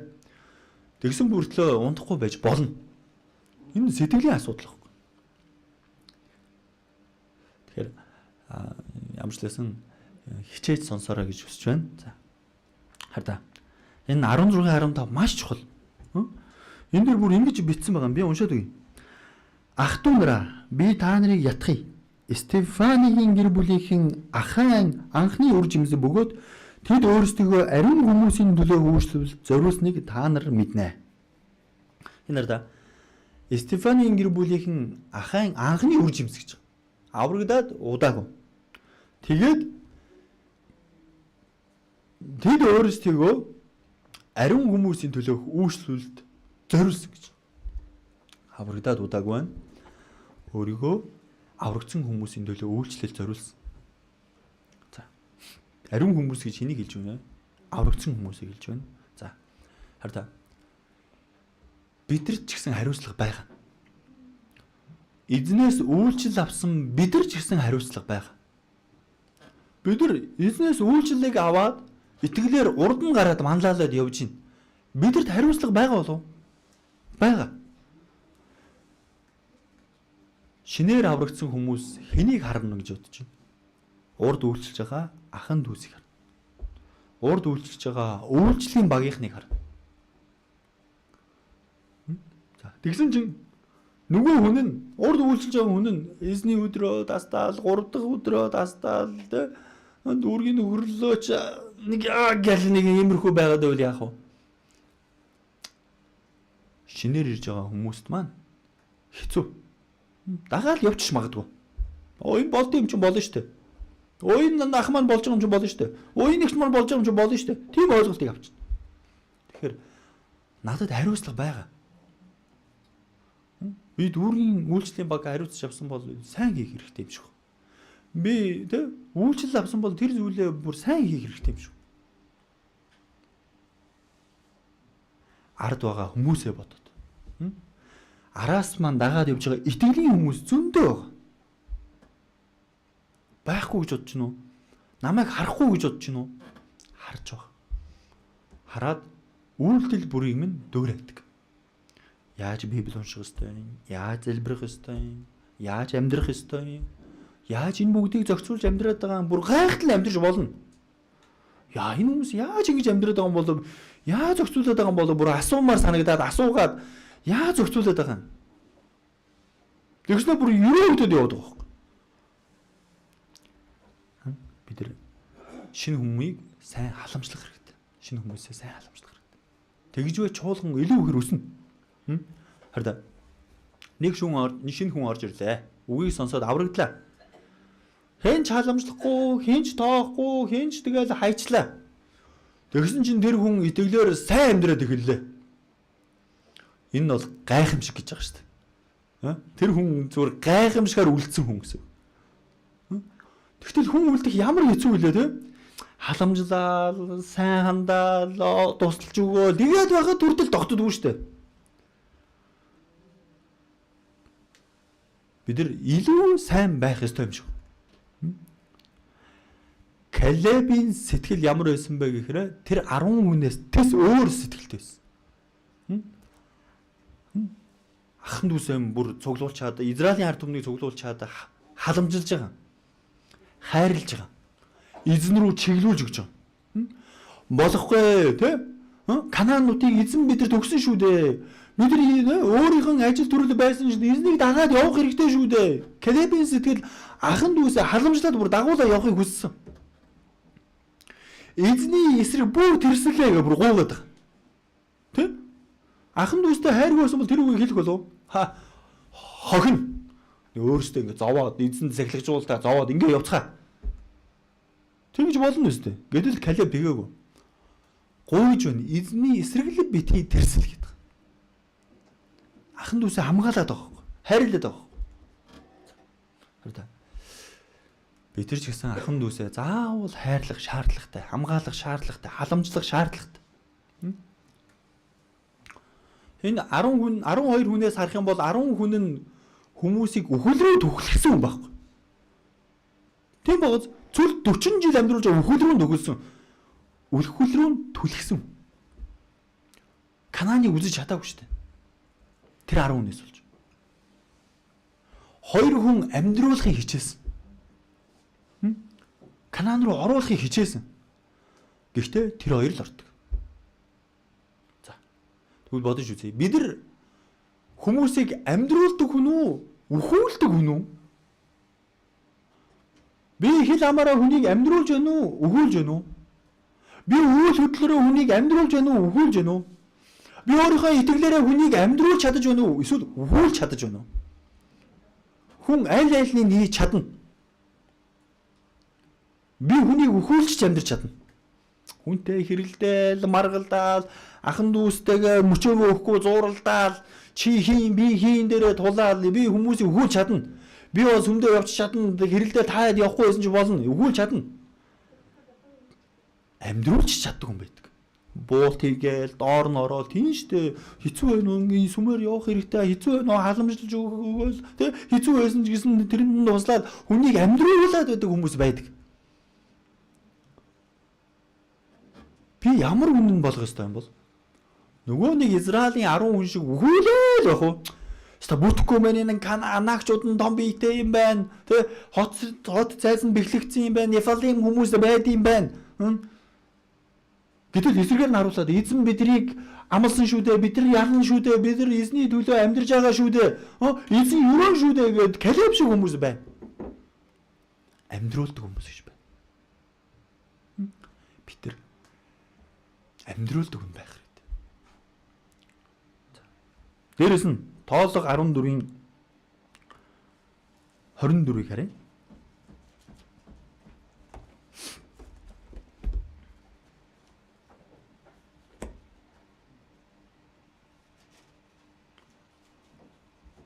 За, болий. Йошуа 10 дугаар бүлгээс би энэ уншиж өгье.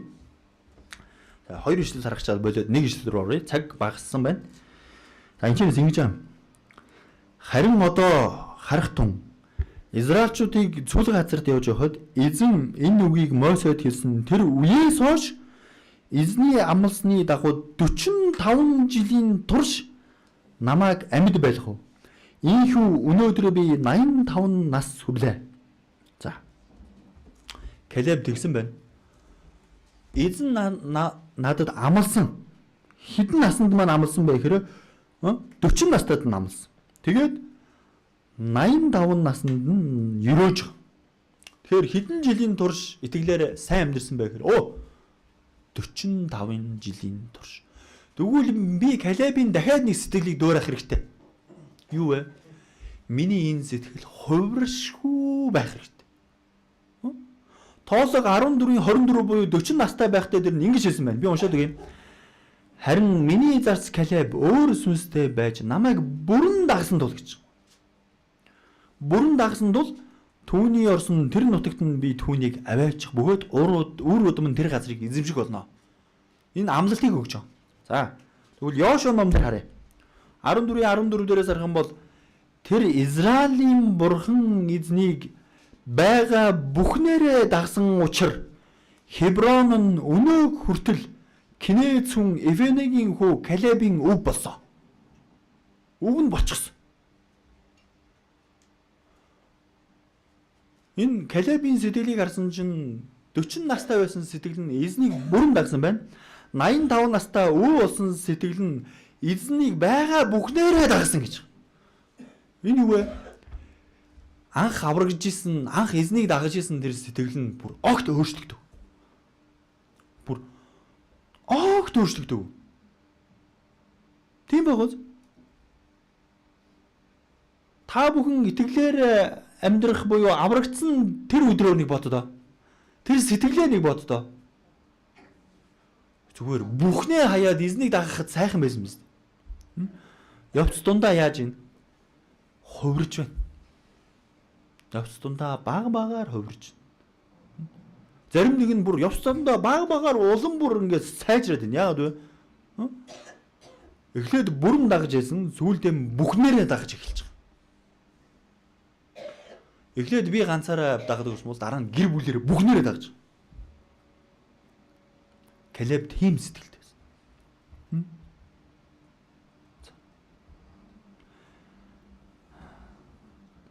Нэг гэн зүйлийг бодоод дуусгая. За, энэ дээр ингэж юм.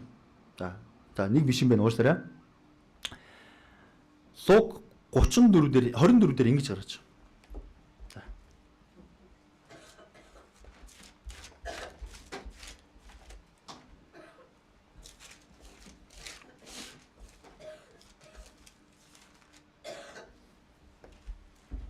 (24-ийн 32 дээр). За, энэчээс би уншиж үгүй. Тэд нэг нэгэндээ замд тэр бидэнтэй ярилцаж бичвэрийг бидэнд тайлбарлаж байхад зүрх маань дотроо шатаж байсан босуу гэв. Энэ хүн яасан бэ гэхээр эзэн үхээд дахин амьсан. Тэгээд энэ хүнтэй ярьж исэн баг. Бичвэрийг судлаад бичвэрийг тайлбарлаад Есүс дахин амьсан гэдэг ингээ ярьж хахад энэ хүмүүс яаж исэн бэ гэхээр зүрх нь бүр дотроо шатаж байсан. Яа, итгэлээр амьдрна гэдэг чинь ямар сайхан юм бэ? Эзний амьдралаар амьдрна ямар сайхан бэ гэх итгэлээр шатаж исэн. За, Петрийг бодож үзье. Петр аврагдахаас өмнө эзнийг 3 удаа ч үгүйсгэж исэн. Гэтэл аврагдсныхаа дараа яасан бэ? Петр би саяхан мэдсэн. Петр өвтөл наснда буюу 60 нас гараад өөд болсон. Тэгээд өөхөхдөө юу вэ? Загламаар уруу цовдлогдож өгсөн. Уруу цовдлогч өгсөн. Петрийн зүрх нь шатаж байсан. Хэдий хүртэл вэ? Загалмаа дээр уруу цовдлогдох хүртлээр шатаж байсан. Калеб шиг байгаад эзний төлөө шатаж амьдарч байсан.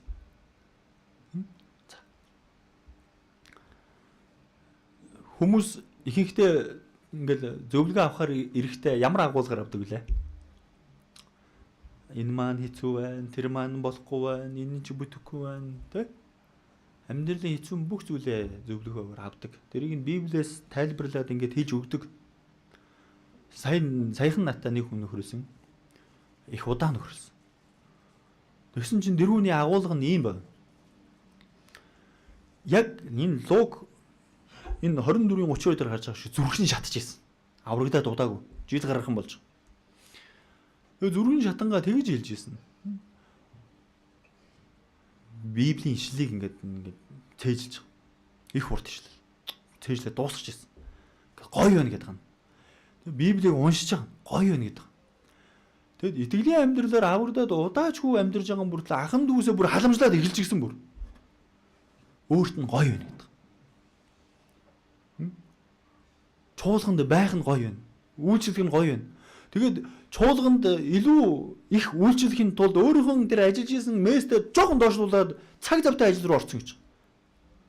Тэр хүний зүрх нь шатаж байсан. Тэр хүн бид тэгж байсан. Хэр удаан шатах болоо? Бодоод үзвэл удаан шатаж чадах юм шүү. Ингээд сонсоод байхаар амьдрал нь тэгж сайхан биш байгаад байгаа. Зовлонтой байгаад байгаа бүр. Тэ? Хүнд байх зовлонгууд бүгд байгаад байгаа. Сонсоод байхаар. Гэхдээ жаргалтай байгаад байгаа. Бүр зүрх нь шатаад байсан. Эзнээс шагналыг хураамаар байна гэсэн.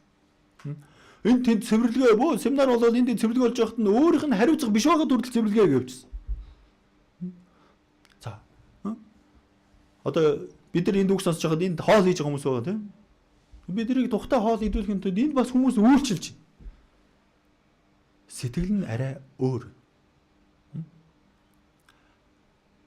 Биднийг халамжлаад идэх хүмүүс байдаг дээ. Сэтгэл нь өөр. Хараа.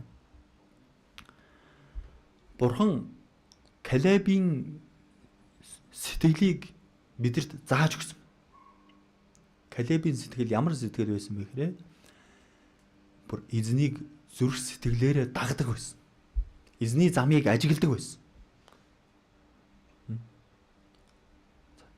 Хараа. Йошуа 14:8-аас харах юм бол эзнийг дагдаггүй хүмүүс бас байгаа. Дагдагч хүмүүс байна. Эзний төлөө явангаа зүрх нь шатдаггүй хүн ч байна.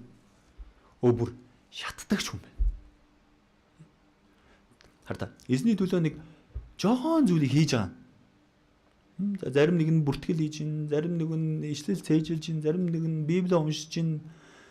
Ингээ харах юм бол жохон. Гэхдээ зүрх маань шатаж ивэл энэ эзний төлөө хийж байгаа маш том зүйл байхгүй юу? Библийг уншингаа хөө ингээ зүрх нь шатаж исэн хүн байгаа болов? Бага. Хүмүүсээр айлчлангаа зүрх нь шатаж исэн хүмүүс байгаа болов? Бага. Ахан дүүстэй нөхөрлөнгөө тэр хүний зүйлийг сонсонгоо зүрх нь шатаж исэн хүн байгаа болов? Бага. Энэ хүн ингэж мундаг амьдарч байхад би яагаад болох вэ гэж араас нь дагдаг хүн байгаа болов? Бага.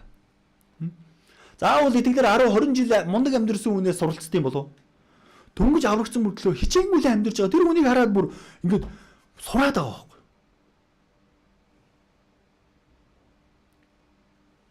Тэгдэг үстэй. Калебийн сүнс хувиршгүй байсан. Калебийн итгэл хувиршгүй байсан. За, Калебийн итгэл хүнд үлдсэн бай.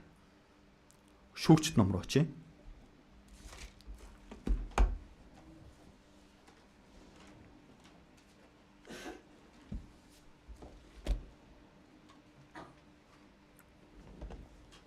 За, шүүгчд 1-р бүлгээс харах юм бол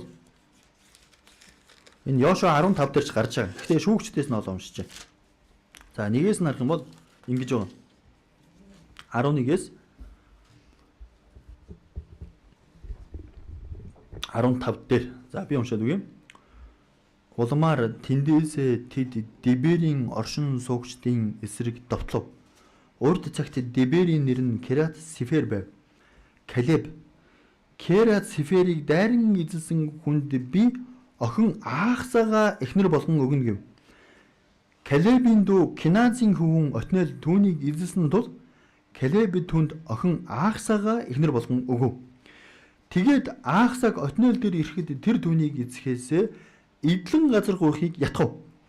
Түүнийг илжигнээсээ бухад Калеб чи юу хүсэвэ гэж асуув. Тэр түнд надад ерөөлөн хайрлаач. Та надад Негевийн нутгийг өгсөн тул булгуудыг нь бас өгөөч гэв. Тийхүү Калеб дээд доод булгуудыг нь түүнд өгөв. За. Энэ чэнэс хоёр зүйлийг харж байна. Нөгөө Калеб чин одоо энэ үед 85 настай байгаа байхгүй. Тэгэд Йошуас гуйж байгаа юм. Би одоо Хеброн аммаар байна. Эзэн надад хамлсан шүү дээ. Тэгтэл нөгөө Хеброн уулархаг өндөр бас л нөгөө хэцүү хүмүүс байсан. Нөгөө өмнөх Калеб байсан бол те 40 настай Калеб байсан бол дайн дулаан хийгээд авчна. Асуудалгүй. 85 нас гэдэг чинь те хөгшин нас үстэй. Тэгсэн чинь Калеб яасан бэ? Би дайрж авна гэж. Калебийн зүрх сэтгэл угаасаа өөрчлөгдөшгүй. Өөрчлөгдөөчгүй. За тэгээд өөрийн охин Аахса гэж байсан байна. Аахсагаа хүнлэмчин охиноо сайн хүнтэй суулгахыг хүснэ үстэй. Аахсаг авч цух болзлыг тавьсан. Юу вэ? Керат Сиферийг дайран эзэлсэн хүнд би Аахсагаа эхнэр болгон өгнө гэв. За. Эхлээд итгэлийн шалгасан. Тэр хэцүү зүйлийг эзэлнэ гэдэг чинь хэцүү байхгүй юу? Бурханд итгэлтэй хүн л тэрийг эзэлж чадна. За. Дээрэс нь охин Аахсагийн тэр хэмжээгээр хайрлах хүн юу вэ? Тэрийг эзэлж чадна. За. Тэгсэн чинь хэн гэж гарч ирж байна? Отниел гэдэг хүн гарч ирж байгаа. Тэр хүн дайрж эзлээд тэ дайраад тэр Хеброныг эзэлж аваад тэгээд охин Аахсагийн эхнэр болго авчиж байгаа. За. Одоо жоохон доошлол энэ охин Аахсагийн итгэл гарч ирнэ. Ааваасаа авсан итгэл. Энэ ямар итгэл вэ гэсэн чинь ингэж байгаа. Отниел буюу нөхөр нь Аахсаг ингэж байгаа. Эцгээсээ эдлэн газар гуйхыг л ятгах байгаа. Ганцхан зүйл гуйлгуулж байгаа. Эдлэн газар. Одоо миний эхнэр болсон бол ааваасаа эдлэн газрыг гуйгах гэж. Охин нь яасан бэ гэсэн чинь доош харах юм бол ингэж юм. Тэр түүнд надад ерөөлөн хайрлаач. Та надад Негев нутгийг өгсөн тул булгуудыг нь бас өгөөч. Тийхүү Калеб дээд доод булгийг өгөв. Түүнд өгөв. За. Өөрийн эдлэн газар байна. Дахиад булга гуйсан байна. Булга юу илэрхийлж байгаа вэ? Үгийг илэрхийлж байгаа. Булга үгийг илэрхийлж байна. Бид нар үгэнд илүү их чих тавин анхаарлаа тавих хэрэгтэй. Калебийн охин үгэнд анхаарлаа тавьдаг байсан. Тийм ч учраас булгийг гуйж байгаа. Өөрийн дураар. Булггүй бол амьдрах аргагүй байхгүй юу? Эдлэн газаргүй бол бас амьдрах аргагүй шүү дээ. Бид нар байр сав хэрэгтэй. Дээрээс нь юу хэрэгтэй вэ? Булг хэрэгтэй байхгүй. Булг. Аахса булгийг гуйсан. Хинээс сурсан байх уу? Калебээс сурсан. Калеб өөрийн биеэр үзүүлсэн байхгүй. Яг эзний тэр айлцсан үгийн дагуу амьдрсан. Калеб булгатаа ойрхон амьдарч ирсэн. Тэрийг Аахса сурсан. Уул нь эдлэн газар аваад болчихж байгаа байхгүй. Махан бие маань болчихж байгаа. Давхар юу шаардлагатай вэ? Булг шаардлагатай. Үгийн амьдралаар амьдрах хэрэгтэй. Үгийн дагуу амьдрах хэрэгтэй. Үгэн дээр юу гэж айлтж байна? Тэрийг ойлгохдохгүй байсан ч дагаад хувиршгүйгээр амьдрах хэрэгтэй. За дүгний Калебийн сэтгэл ямар байсан бэ? Калебийн сэтгэл бусдаас өөр байсан. Бусдаас өөр байхдаа Калеб яасан бэ? Гомдлоогүй. Ад үзэгдээ чулуугаар шидүүлэгч байсан гомдлоогүй. Бусдаас өөр байсан. Дээрээс нь зүрхэн хатууруулаагүй. Харин ч зүрхээ эзэнд өгсөн. Эзний замыг бүр ажигладаг байсан. Тэр замаар нь ажиглаад араас нь алхадаг байсан. Тэгээд Хууршгүйгээр тэр итгэлээ сахидаг байсан. Тэгээд өөрийнхөө итгэлийг охиндоо үлдээсэн. Бид нар ч гэсэн ядлахаагүй. Бид нар Калебийн сэтгэлийг дуурайнгаа өөрийнхөө тэр итгэлийг шинээр оржсон хүмүүст үлдээх хэрэгтэй. Тэгж байж чуулган өснө. За тэгэхээр өнөөдөр бүгдээрээ энэ Калебийн сэтгэлийн талаар сурлаа. Калеб бусдаас өөр сүнстэй байсан. Бид нар ч гэсэн бусдаас өөр сэтгэлтэй байх хэрэгтэй. Яг ертөнцийн үнтэй адилхан амьдарч болохгүй. Итгэлийн амьдралаар, итгэгч хүний амьдрах тэр амьдралаар амьдрах нь төгсгөлд нь өрөөл баг. Яг одоо өрөөл байхгүй. Төгсгөл нь баг. Бид нар тийм бурханд итгэж амьдарч байгаа. Тийм биз дээ? За баярлалаа. Үгийг үнэхээр сайн анхааралтай сонсч өгсөнд баярлалаа. Хамтаа залбираад дуусъя. Хайрын Бурхан аав таньд баярлалаа. Амлалтын Бурхан аав таньд баярлалаа. Та амлаад тэрийг биелүүлдэг үлээ. Та бидэрт өрөөлийг өгнө гэж амласан. Тэр өрөөлөө өгдөг үлээ. Гол нь эзэн таны амласан амлалтад бид нар өөрөөсөө итгээд таны тэр замаар алхаж чадхад эзэн та удирдах өгөөрэй. Таны үгийн дагуу амьдрах чадхад туслаач. Таны надад өгсөн үйлчлэлийг сайнаар хийж чадхад эзэн та туслаач. Бусдаас өөр сүнстэй, өөр сэтгэлдээ амьдрч чадхад эзэн та туслаач. Эзэн дотор хичээнгүйл амьдрч чадхад эзэн та туслаач. Хувиршгүйгээр амьдрч чадхад эзэн та туслаач. Булгуутаа ойрхон амьдрч чадхад эзэн та удирдаач. Үгийг илүү ихээр сахиж амьдрч чадхад эзэн та удирдаач. Бүхэл зүйлийг танд даатгаад ялангуяа сонслого ахын дүүсийн энэ бүх ахын дүүсээ эзэн танд даатгаад эзэн таны үгийн дагуу амьдрч чадхад энэ хүмүүс та тусалж өгөрөө. Бүхэл зүйлийг танд даатгаад эзэн Есүс Христийн нэрээр залбирлаа. Амен.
Ээжүүдийн төвөмсгийн нөхрөл гэж хэлэхдээ хааватын төвөмсгийн нөхрөл буруу захиад. За аавд нь явчих үлээ. Аав гэнгээд өгсөн. Ээж гэнгээд өгсөн. Хааватын төвөмсгийн Энэ анхаарал өрөөсөн.